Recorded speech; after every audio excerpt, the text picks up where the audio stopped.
को रानी पिता सुख रानी तो लगी नियारे सती छासो देलानी पिया जो थोड़ी डोरी छल छिड़ाई मरे मरी जक होची मते तुतले निसास जीवन धन मोर पखाल कंसास जीवन धन।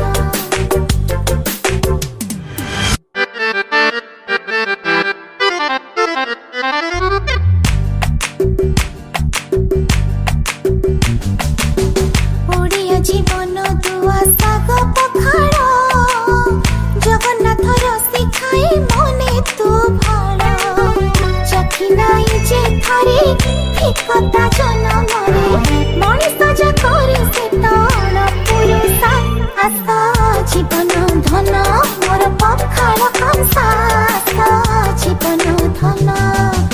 सजनी रे तो बिहुने सजनी रे तो बिहुने बिना आशा आशा जीवन धन मोर पखाल कंसास आशा जीवन धन।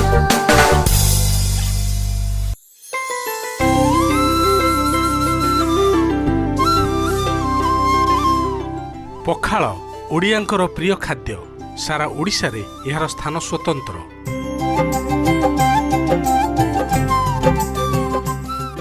एथिपाई तो ओडियांक जीवनशैली रे पखाल केवल नीतिदिनिया खाद्यटीए नुह यह पालटि जाइछि ओडियांकर परिचय।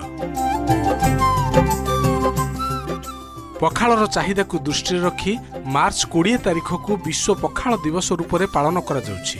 आज विश्वर कोण अनुकोण रे लोक माने पखाल खाई निजको ओडिया बोली मने करी गर्व अनुभव करिथांती। ओडिशार इष्ट देवता महाप्रभु श्री जगन्नाथଙ୍କ पाखरे लागि होइथाए पखाल खाद्य।